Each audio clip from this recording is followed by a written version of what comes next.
दांत जी महाराज के चरणों में भद्रतनु गया, दिल का दुख रो दिया। संत ने कहा चिंता न करो, अब तुम्हारा कल्याण जरूर होगा। और एक बात कह दूं आर्यन तिवारी, केवल संत की अगर बात मान ले, संत की बात मान करके उसी के अनुसार जीवन जिए, तो मैं तो सच कहता हूं परमात्मा आकर के सामने खड़े हो जाए। सामने भद्रतनु को दांत जी महाराज ने सेवा पूजा ठाकुर जी की सब बताया, और इस तरह से लगन से लग गया, इस तरह से लगन से शुक्ला जी लग गया। एक बात कहूं दीक्षित जी,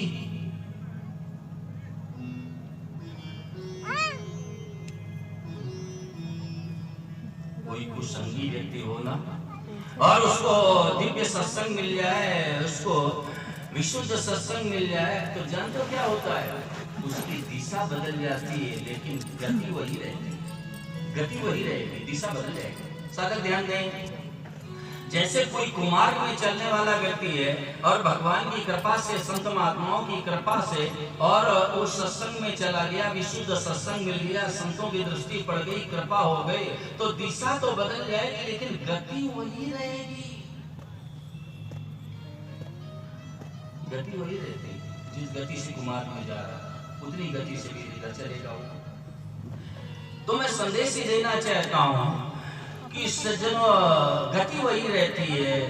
और एक बात और कहता हूं, सुमति कुमति सब के ओर राई, सुमति कुमति सब के ओर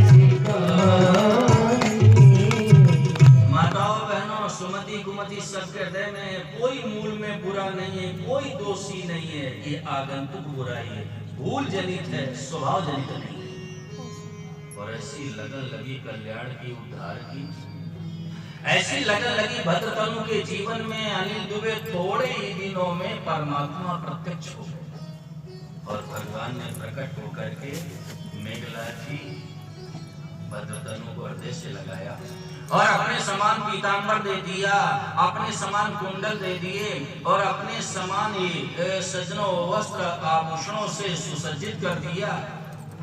और जब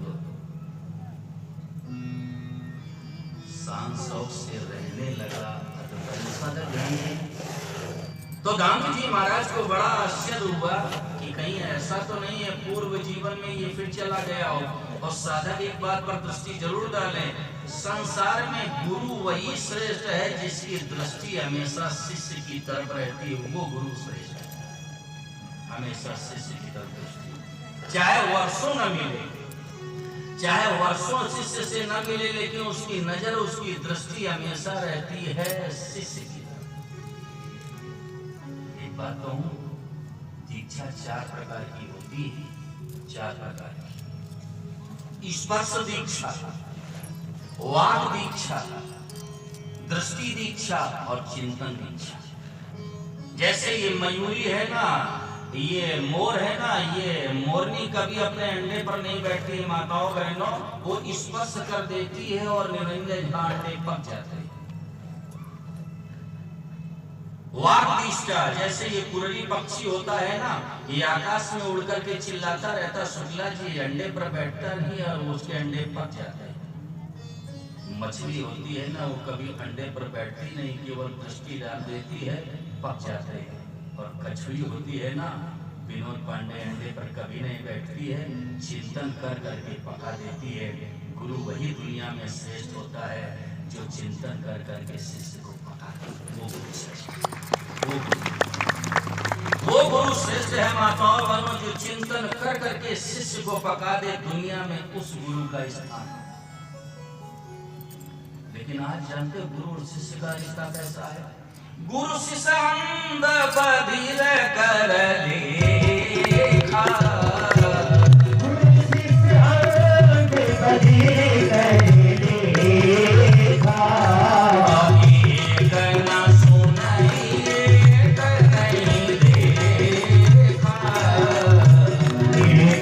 सुनाई एक नहीं देखा।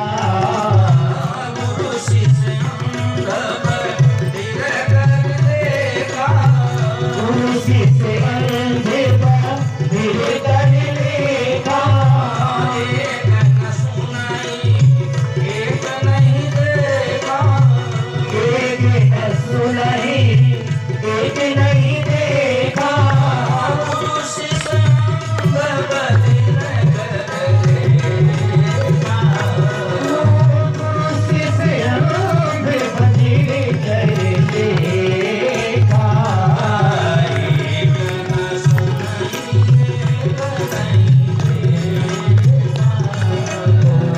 एक न सुनाई एक नहीं एक न सुनाई एक नहीं देखा।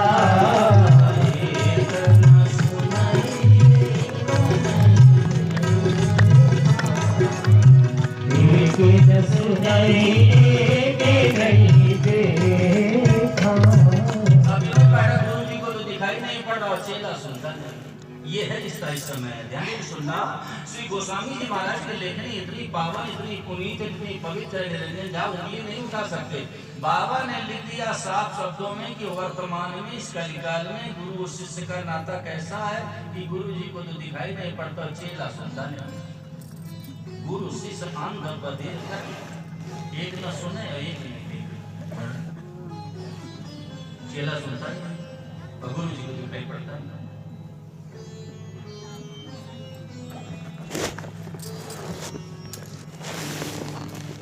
एक गुरु ने अपने शिष्य से कहा कि सुनो बेटे एक काम करो, क्या पूछो? बोले कि मेरे पीठ पर अपने चढ़ जाओ और अपने चरणों से मेरी पीठ को दबा दे। उसने कहा गुरु जी आपकी पीठ पर मैं अपने चरण रख दूं? तो गुरु जी ने कहा चरण क्या रखेगा, जवान पर तो तूने लात रख दी, क्या रखेगा? अब क्या चरण रखेगा? कहना तो तूने माना है। अरे भाई संत जैसा कहे तुरंत कर दो, विलंब न करो, विलंब नहीं। देखो हमारे श्रद्धेय स्वामी जी महाराज कहा करते थे नागेंद्र तिवारी कि अगर संतों ने आपसे कुछ कह दिया और उसी काम को आपने विलंब से किया तो वो महिमा नहीं रहेगी। जैसे कहे तुरंत करो, तुरंत बस सोचो ना, तुरंत करिए। आज्ञा सन्न सुसाई सेवा, गुरु की बात मान लीजिए और उसी के अनुसार अपने जीवन को बना लो। मैं कहता हूँ इसी जन्म में उद्धार हो जाए। परंतु मैं तो संदेश ही देना चाहता हूँ। दांत जी महाराज को बड़ा आश्चर्य हुआ कि ये पूर्व जीवन में चला गया क्या, इतनी साज सज्जा के साथ, इतने शान शौक के साथ रह रहा है। कहीं जरा क्या हुआ बता तुम पूर्व जीवन में चले गए क्या? गुरु की बात को समझ गया बता। बोले नहीं गुरुदेव, जिनकी आपने सेवा पूजा बताई है उन्हीं की कृपा से और उन्हीं की आज्ञा से ये सब हो रहा है। और जैसे कहा कि जिनकी सेवा पूजा आपने बताई उनकी कृपा और आज्ञा से हो रहा। बड़ा आश्चर्य हुआ कांत जी को, हमको इतने दिन हो गए तपस्या करते करते और आज तक ठाकुर जी नहीं मिले, और इसको इतनी जल्दी भगवान कैसे मिल गए? इसको इतनी जल्दी भगवान कैसे मिल गए? नागेंद्र तिवारी एक निवेदन इसी क्रम में और कह दूं, ये हृदय से बात निकाल देना कि मैं इतना जप करता हूँ, तब करता हूँ, अनुष्ठान करता हूँ, मुझे भगवान मिल जाएंगे। अनमोल भगवान मूल से कैसे मिलेगा विनोद पांडे? मूल से वो चीज मिलती है माताओं बहनों जो मूल से कम मूल्य की होती है। जैसे ये घड़ी है, ये घड़ी अगर हमें 200 रुपए में मिली है तो बिल्कुल सीधी बात है इसकी कीमत 200 रुपए से कम है। व्यापारी ने लाभ लिया, 200 रुपए मुझे कैसे दे देगा माई बाप? तो जो चीज मूल्य से मिलती है वो कम मूल्य की होती है, और भगवान किसी से कम है ही नहीं। अर्जुन ने साफ शब्दों में कह दिया, न तत्समोस्तभ्यधिका कुतुन्यो लोकत्रयेभ्यः प्रतिमा प्रभाव। हे अप्रतिम प्रभावशाली भगवान, आपके समान तीनों लोकों में कोई नहीं, अधिक तो हो ही क्या सकता है। तो भगवान के समान कोई नहीं, उनको हम किसी मूल्य से नहीं खरीद सकते वकील साहब। इसीलिए भगवान ने श्रीमद् भगवद गीता के 18वें अध्याय के 66वें श्लोक में कहा, सर्वधर्मान परित्यज्य, सर्वधर्मान परित्यज्य। वहां धर्म शब्द है ना, अली दुबे वो कर्तव्य कर्म का वाचक है। भगवान के कहने का आशय ये है कि मैं साधन से नहीं मिला करता हूं भाई। ये अनमोल भगवान मूल से कैसे मिल जाएगा? समय का भाव है, मैं विशेष विस्तार से वर्णन नहीं कर सकता। मैं तो निवेदन ये करना चाहता हूँ कि दांत जी महाराज ने सोचा इतने दिन तपस्या करते हो गए और मुझे भगवान नहीं मिले, इसको इतनी जल्दी कैसे मिल गए? भगवान मिलते हैं लगन से। मन में लागी चटपटी कब निरखूं घनश्याम, और नारायण बोले वो सभी खान पान बिस्तरा। तब भगवान मिलते हैं। भगवान लगन से मिलती है। माताओं बहनों का हमारे जीवन में लगन लग जाए, उत्कंठा हो जाए, बेचैनी हो जाए, भगवान के बिना रहा न जाए, प्राण निकलने रहे, मैं तो कहता हूँ उसी दिन भगवान मिलेंगे, उसी दिन। केवल लगन चाहिए। लगन लगन सब कोई कहे, और लगन कहावे सोए, और नारायण जिस लगन में तन मन दीजे हो, ये लगन होनी चाहिए। अगर लगन समझना है तो ऐसी लगन होनी चाहिए जैसे मैया पार्वती के जीवन में लगी अपने भोलेनाथ को पाने के लिए। जिस समय नारद जी महाराज के मुंह से निकला कि जाओ जाओ तपस्या करो तो मैं भूत भावन आशुतोष की प्राप्ति होगी। अब तपस्या में भगवती रत हो गई तो सप्त ऋषि पहुंच गए निरंजन जी, और परीक्षा लेनी चाहिए। और मुंह से क्या निकला? महादेव अवगुण भवन। अरे सुनो पार्वती, जिनके लिए तपस्या कर रही हो ना, थोड़ा सा बस किए ना। महादेव अवगुण भवन और विष्णु सकल गुण धाम। और श्री माँ विष्णु है ना, वो गुणों के धाम है, लेकिन भगवती ने जवाब क्या दिया? जेहि कर मन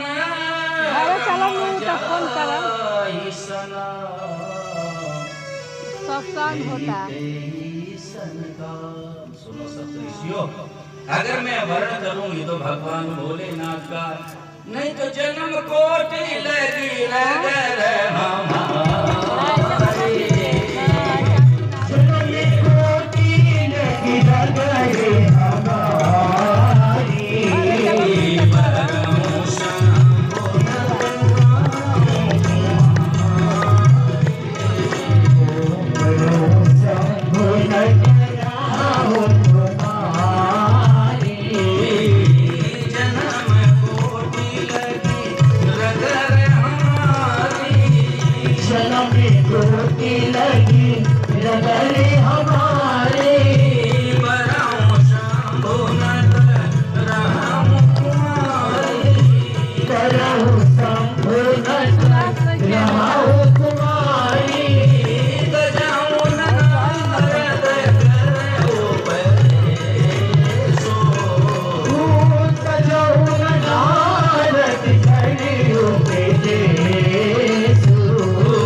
माताओं बहनों, मैं संदेश देना चाहता हूँ, इसको गुरु भक्ति कहते हैं। तजो न नारद करो उपदेशो, भगवती कह रहे हैं मैं अपने गुरुदेव के वचनों का निरादर नहीं कर सकता। ये गुरु भक्ति है, ये गुरु भक्ति। आज क्या हो रहा है, गुरु को तो मानेंगे, गुरु की नहीं मानेंगे। अरे मेरे गुरुदेव ने जब कह दिया है कि तुम्हें भूत भावन आशुतोष की प्राप्ति होगी तो मैं गुरुदेव के वचनों का निरादर नहीं कर सकती हूँ। जन्म पूरी लगी रगर हमारी, परम संभुनत रहूं तुम्हारी। ये भगवती ने कह दिया कि मैं वर्ण करूंगी तो शशांक शेखर का करूंगा, भोलेनाथ का करूंगी, नहीं तो मैं कुंवारी रह जाऊंगी। इसको लगन कहते हैं, ये है लगन। और एक बात कहूं, बाबा ने बहुत सुंदर संदेश दिया है, जेहि कर जेहि पर सत्य सने,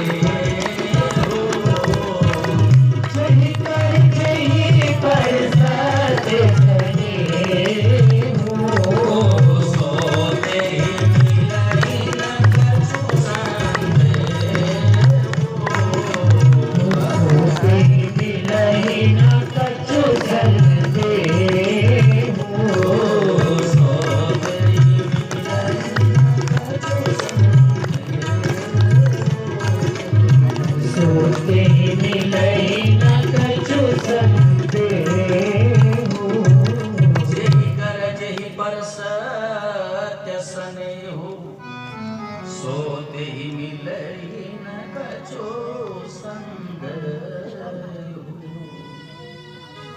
मैं निवेदन ये करना चाहता हूँ, भगवान लगन से मिलते हैं। दांत जी महाराज ने कहा कि भगतनो हमें भी भगवान के दर्शन कराओ। और एक बात कह दूं आर्यन तिवारी, संसार में गुरु वही श्रेष्ठ है जो शिष्य को भगवान से मिला दे, और बोला शिष्य भी वही श्रेष्ठ है जो गुरु जी को ठाकुर जी से मिला दे, वो शिष्य श्रेष्ठ। ठीक है गुरु। परमात्मा जब प्रत्यक्ष हुए तो भक्तों ने कहा कि प्रभु अब तो आपको मेरे गुरुदेव को भी दर्शन देने होंगे। भगवान ने कहा सुनो भक्तों, तुमने हमारी प्राप्ति के लिए जन्म जन्मांतर में और बहुत सारा प्रयत्न किया, इतना ये काम प्रतिबंध और शिष्ट था, उसके नष्ट होते मैं तुम्हें मिल गया, और अभी तुम्हारे गुरुदेव को तो बहुत दिन तपस्या करनी पड़ेगी, इतनी जल्दी मैं नहीं मिलूंगा। हाथ जोड़ के भक्तों ने कहा नहीं भगवान, मेरे गुरुदेव को भी दर्शन।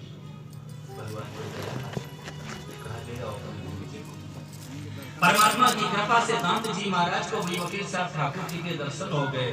ये तो कथानक है, लेकिन मैं निवेदन ये करना चाहता हूँ, आप श्रीमद् भगवत गीता के 9वें अध्याय का 30वां और 31वां श्लोक देखो।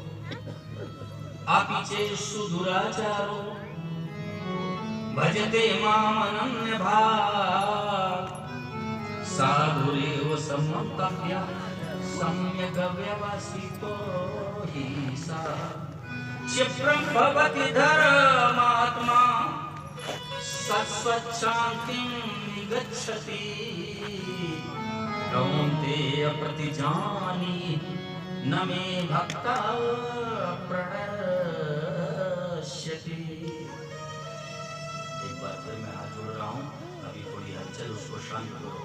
गीता जी में भगवान ने कहा कि दुराचारी से दुराचारी, यानी जिसने दुराचार करने में माताओं बहनों अंग और उपांग कोई बाकी नहीं रखा, सुस्त दुराचारी, उसके लिए भगवान कहते हैं अगर वो भी अनन्य भक्त होकर मेरा भजन करे तो साधु समन्तव्य, उसको साधु मान लो। मेरे शरीर पे तो रोंगटे खड़े हो जाते हैं माताओं बहनों, और भगवान के वचन कभी झूठे नहीं हो सकते। निरंजन झा ये भगवान की वाणी है। भगवान कह रहे दुराचारी से दुराचारी, यानी जिसने दुराचार करने में कोई अंग उपांग बाकी नहीं रखा, ऐसा सुस्त दुराचारी, वो भी अनन्य भक्त होके मेरा भजन करता, तो ठाकुर जी ने कहा उसको साधु माना। आप मुझसे कह सकते हो स्वामी जी जरा ये बताओ, दुराचारी से दुराचारी अनन्य भाव से भगवान में कैसे लगेगा? हाँ लग जाएगा, लग जाएगा। कार से जा रहा था, 4 लोग बैठे थे और रास्ते में एक्सीडेंट हो गया, दुर्घटना हो गई, और बोला सारे के सारे मर गए लेकिन एक बच गया। हृदय में भाव पैदा हो गया, कोई एक ऐसी शक्ति है जिसने आज मुझे बचा दिया, आज मुझे बचा दिया, अब वो भगवान में लग जाएगा। आज मुझे बचा दिया तो भगवान में लग जाएगा। और किसी ऐसे वायुमंडल में पहुंच गया जहां ऋषियों ने, मुनियों ने और भगवत प्राप्त महापुरुषों ने भजन किया है, ऐसे वायुमंडल में चला गया और वृत्ति सात्विक हो गई, हृदय बदल गया। विनोद पांडे को भगवान में लग जाएगा। किसी विलक्षण महापुरुष का पावन सानिध्य मिल गया और उनके उपदेश का अनुगमन कर लिया तो बस वो भगवान में लग जाएगा, लग जाएगा। लेकिन आज क्या हो रहा है, संसार तो उल्टा देखता है माताओं बहनों, विपरीत देखता है।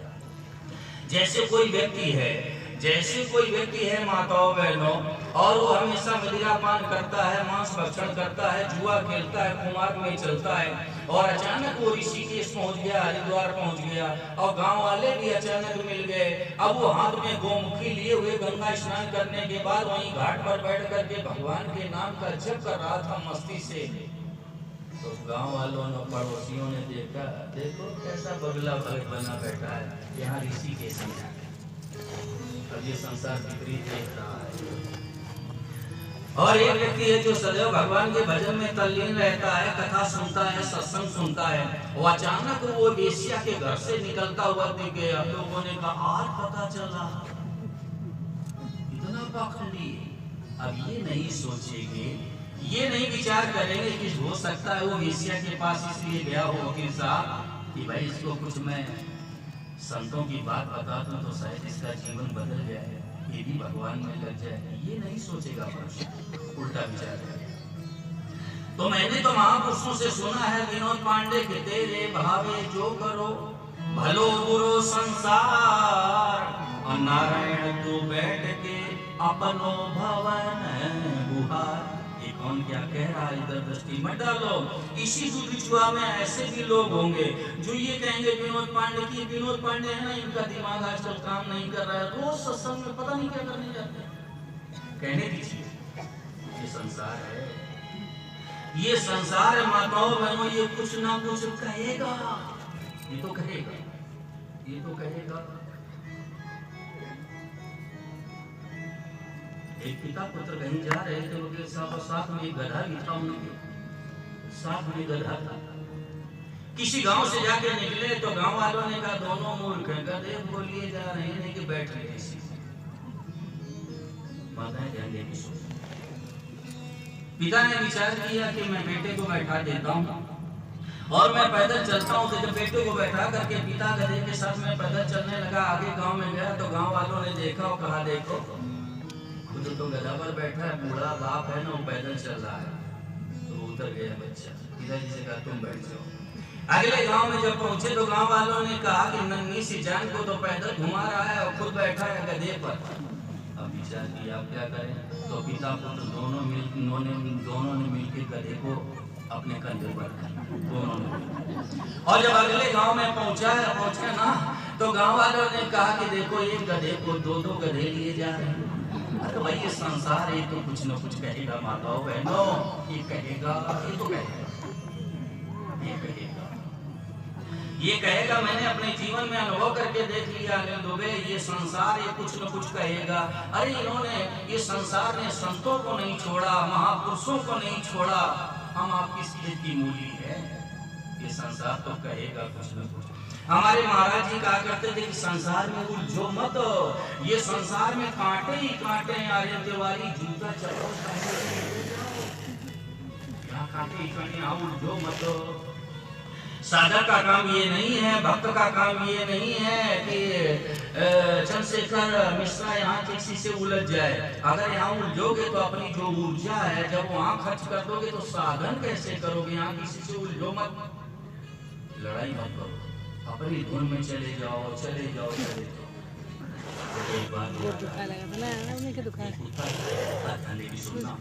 उस कुत्ते ने विचार किया कि 8 दिनों में मुझे 8 मील की यात्रा तय करनी है। ये उसने सुनिश्चित किया कि 8 दिनों में मुझे 8 मील की यात्रा तय करनी है।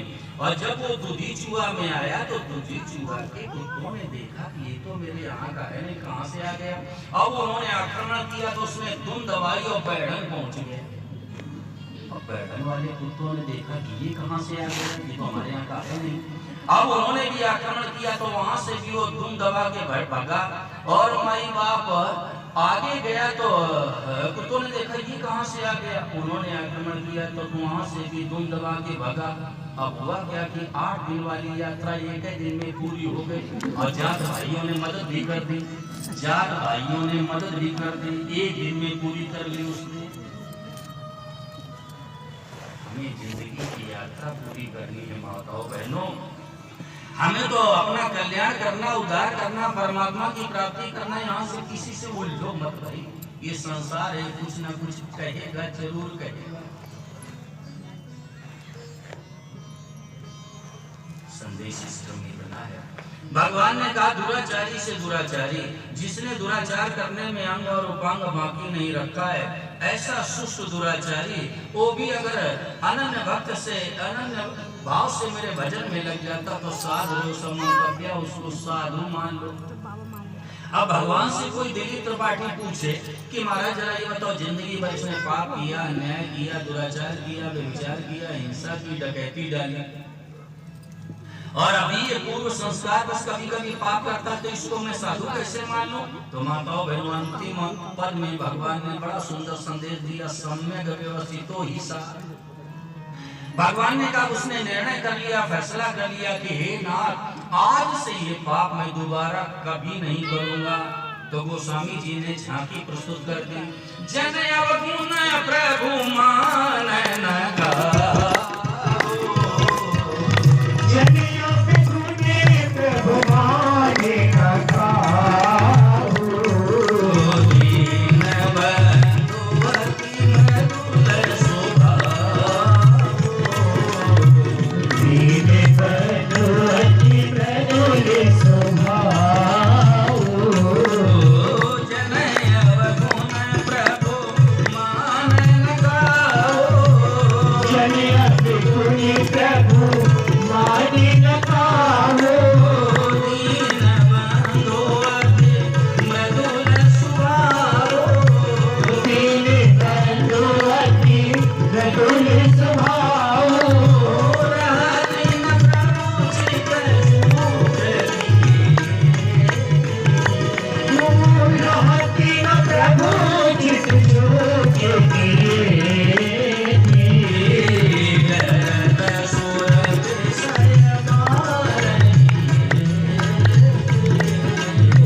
बरति सुरति सही पारहिए,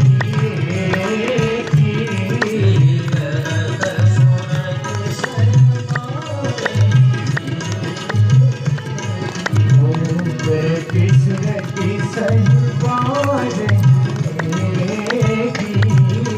भगवान ने कहा, उसने फैसला कर लिया कि हे नाथ, आज से ये पाप दोबारा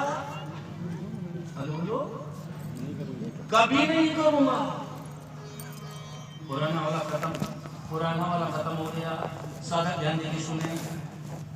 एक बार अगर कोई सच्चे हृदय से कहे हे नाथ, हे प्रभु, आप आज से दोबारा पाप मैं कभी नहीं करूंगा, तो बाबा ने संदेश दे दिया, रहति न प्रभु चित चूक किए, करत सुरति सेवा रहिएगी।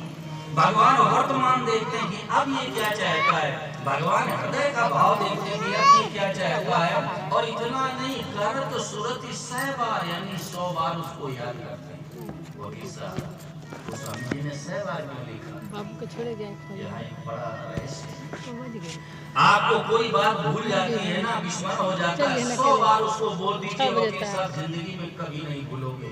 100 बार बोल दो, 100 बार बोल दीजिए, कभी विस्मरण नहीं होता। भगवान 100 बार याद करते हैं, 100 बार। अब ये क्या चाहता है, वर्तमान स्थिति इसकी क्या है, इसके हृदय में क्या भाव है, करत सुरति 100 बार ये की। भगवान हृदय का भाव देखते हैं कि अब ये क्या चाहता है। माताओं बहनों में निवेदन ये करना चाहता हूं, एक बार कह दे हे नाथ, आज से ये पाप मैं दोबारा कभी नहीं करूंगा। लेकिन याद रखना, दोबारा कर दिया तो वज्र लेप हो जाएगा, फिर नहीं मिलेगा। अगर दोबारा उसको कर दिया तो वज्र लेप हो जाएगा। माताओं बहनों, कभी मिटने वाला है ही नहीं। और मैं तो सच कहता हूँ, मेरे शरीर में तो रोमांच हो जाता है। रामनरेश तिवारी, भगवान राम ने तो यहाँ तक कह दिया, कोटि भी प्रबदला नहीं जाओ, कोटि भी प्रबदला नहीं जाओ, आए शरण बजाओ नहीं गाओ, आए शरण बजाओ नहीं गाओ, कोटि भी प्रबदला नहीं जाओ, कोटि भी प्रबदला नहीं जाओ, आए शरण बजाओ नहीं गाओ, आए शरण बजाओ नहीं गाओ, सन्मुख होय जीवन मोहि जगहि, सन्मुख होय जीवन मोहि जगहि, जन्म कोटि अगनासहि तबहि, जन्म कोटि अगनासहि तबहि, जन्म कोटि अगनासहि तबहि। जन्म कोटि अगनासहि तबहि। भगवान राम के वचन है। आर्यन तिवारी, राघव ने कहा कोई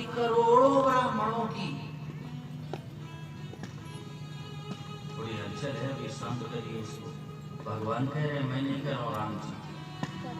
राम जी कह रहे हैं कोई करोड़ों ब्राह्मणों की हत्या करके एक ब्राह्मण की हत्या का महापाप लगता है, बोला एक ब्राह्मण की हत्या का महापाप। हमारे धर्म ग्रंथ श्रीमद् भागवत महापुराण में पराशर नंदन व्यास जी महाराज ने 5 महापापों का उल्लेख किया। निरंजन झा, पहली बात तो ब्राह्मण की हत्या करना महापाप है, क्योंकि ब्राह्मण चारों वर्णों का गुरु होता, वर्णा नाम ब्राह्मणों गुरु। एक बात याद है बड़ी पुरानी, मैं एक बार राजस्थान में बोल रहा था, एक सज्जन आ गए, जैसे व्यासपीठ से उतरा, बोले महाराज ये बताओ आपने ब्राह्मणों को तो आसमान में पहुंचा दिया और वर्तमान में ब्राह्मणों की दशा क्या हो गई? मैंने कहा क्या दशा हो गई? बोले मदिरा पान करने लगे, मांस खाने लगे, कुमार में चलने लगे। मैंने कहा सुनिए, गिरावट सब में आई है।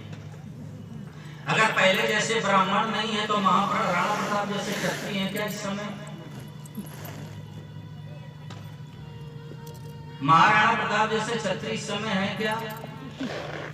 भामाशाह जैसे वैश्य हैं क्या? रविदास जैसे शूद्र हैं क्या? गिरावट सब में है। ब्राह्मणों को लेकर तो तुम में क्यों कर रहे हो भाई?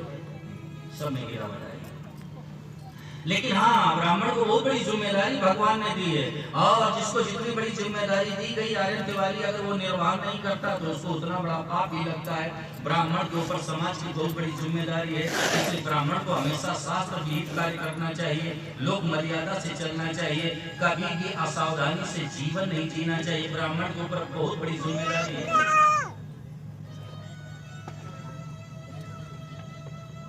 सज्जनों, एक ब्राह्मण की हत्या का महापाप लगता है, ब्राह्मण की हत्या करना महापाप है, और मदिरा पान करना, शराब पीना महापाप। ये शराबी होता महापापी होता है।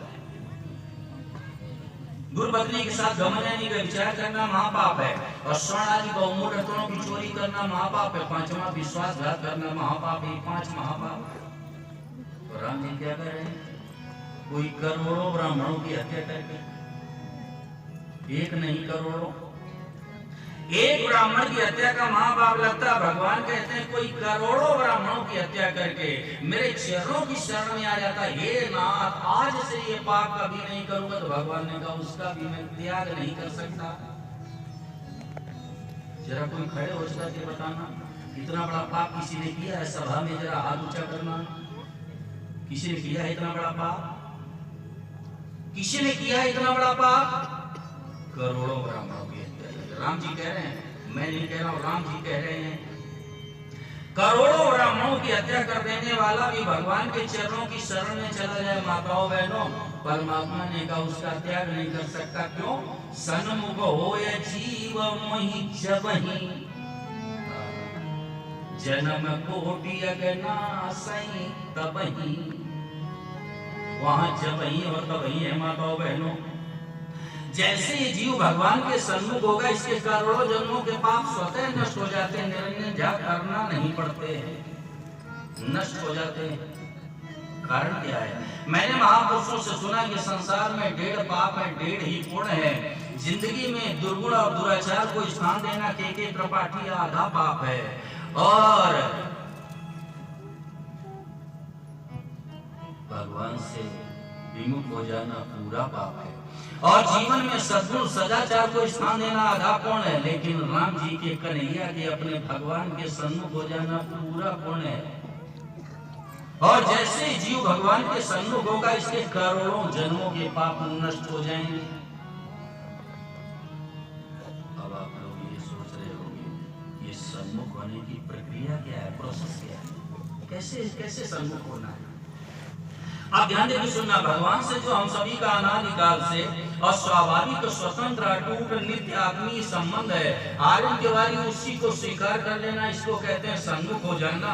अगर और भोला अच्छी तरह से समझना चाहते हो तो आगे मैं बोल रहा हूँ और पीछे आप लोग बोलो, और इतनी जोर से बोलो कि बैठक तक आवाज चली जाए। बोलो हे नाथ, और उच्च स्वर में बोलो हे नाथ,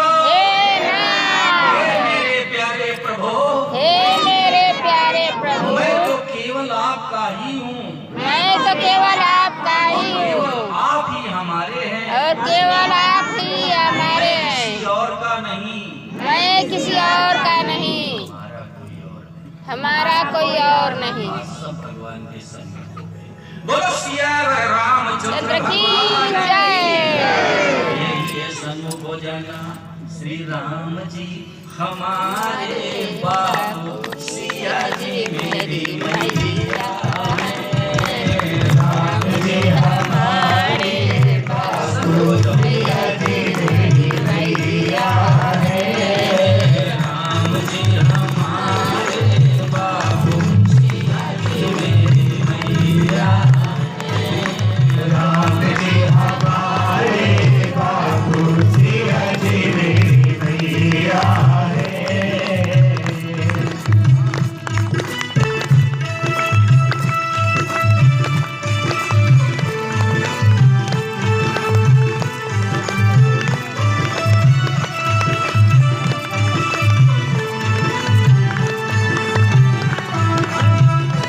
सारे पापों का नाश करने नहीं पड़ेंगे। आनंद तिवारी शास्त्र संदेश दे रहा है सन्मुख हो ये जीव मोहि जबहि जन्म कोटि अविनाशी तब।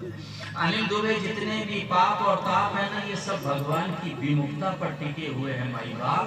जैसे ये जीव परमात्मा के सन्मुख होगा करोड़ों जन्मों के पाप नष्ट हो जाएंगे।